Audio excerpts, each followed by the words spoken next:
Hey everyone, welcome to my channel. I hope you're all having a fantastic day.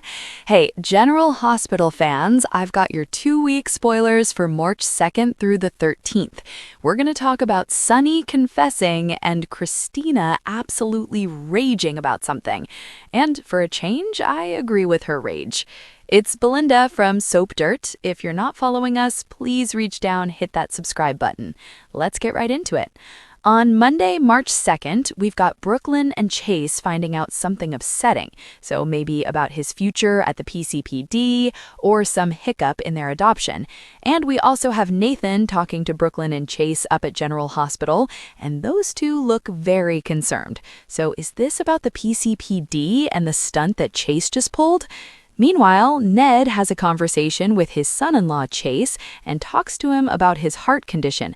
And of course, he's glad that Ned is making his health a priority.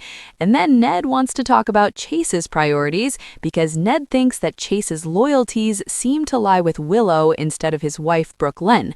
And of course, Chase is shocked to hear this and has a good response. He tells Ned he deeply regrets what he's done and is going to find a way to fix it.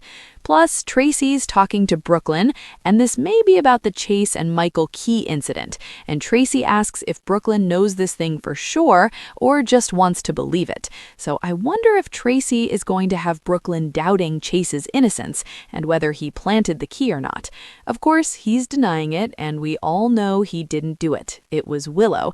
Speaking of her, Kai gets an offer, and I think Willow is going to want Kai to work for her like he did for Drew now that she's the Congress member, since Kai has a lot more experience than Willow does. D.A. Turner tells Dante and Nathan the last lead was a bust. The Key incident is making it nearly impossible for them to keep looking into Michael as a suspect in Drew's shooting, because Chase made the PCPD look bad, corrupt, incompetent. Meanwhile, Michael opens up to Jacinda, and I'm sure it's about the Drew Key incident and Chase's involvement, and it may also be him reacting to the Willow thing and her stepping into Congress.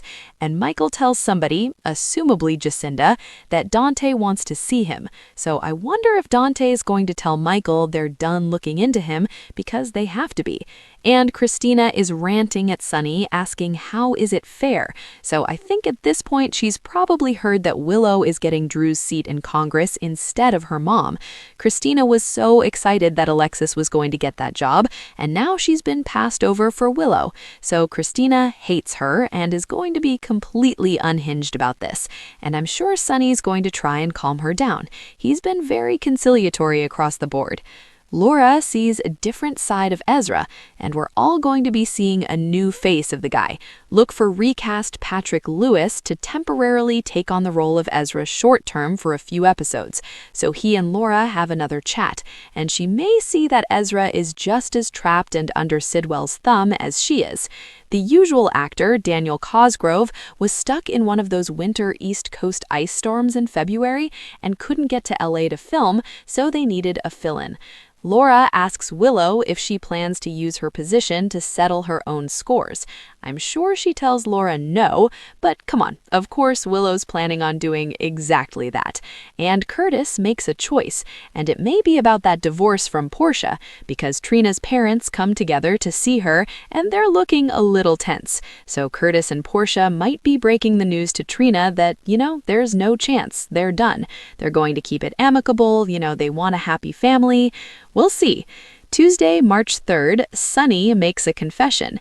Could be to Jacinda or could be about Jacinda. He may be talking to Rick again. Plus, Carly hits pay dirt, and we know she's over at Windermere this week and is looking very alarmed, but also intrigued. Marco is trying to get a dose of Britt's meds, which Lucas demanded to stay together, but Marco's facing a problem. Maybe Sidwell sees him. We know that Marco heads up to General Hospital this week to talk to Lucas, and things look really stressful between them. Tracy and Alexis get an update from Jason, and Portia is moved about something, and I think she may be wowed that Isaiah stepped up and helped this reconciliation with Trina happen. It's a dream come true for Portia. If she wasn't sold on Isaiah before, I think she is now. Wednesday, March 4th, we've got Britt in a vulnerable moment that Elizabeth sees. Britt is really shaken, and she may get an update from Lucas that Marco couldn't get her meds. Britt is under so much stress. I mean, honestly, she may just crack wide open. Lulu and Nathan have a private moment that's witnessed by someone. Maybe someone sees them kissing, and Ava makes an incorrect assumption, and it may be about Sidwell. Plus, Jocelyn is getting suspicious, and I wonder if it's of her mom, Carly. Jocelyn may see her mom out at Windermere. Thursday, March 5th, we have Lulu realizing something, and it may be that she and Nathan were seen. Jason is there for Britt. She's got this hope that Lucas can make this happen, but we also know Jason's going to dip out in just a few weeks, and he's not going to be around for Britt. But it's not going to be by choice. Reportedly, somebody kidnaps Jason, and not the suspect that you might think would do it. Brennan's frustrations grow, and it may be about the whole Cullum and Sidwell sitch, maybe about not finding Valentine. And Carly is shocked, and it may be at Windermere, and I'm sure it's going to concern her scheme with Valentine.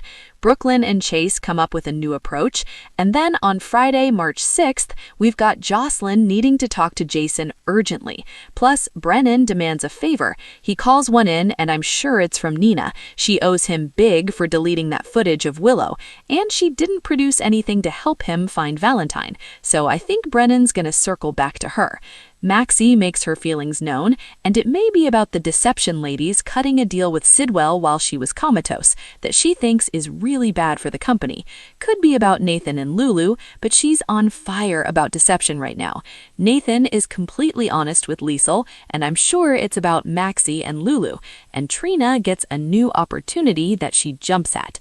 The week of March 9th through the 13th, we've got Willow reveling in her new power and fully planning to abuse it. And so in that aspect, she is definitely going to be a congressman, just like Drew was, because he abused his power. And I'm sure Michael's going to be stunned and worried what this could mean for him and the kids. Lulu worries about Maxie's reaction to her and Nathan wanting to pursue a romance. Liesel is pushing back hard on Nathan and pressing him again to get back with Maxie. Britt is desperate to get those meds to reverse engineer.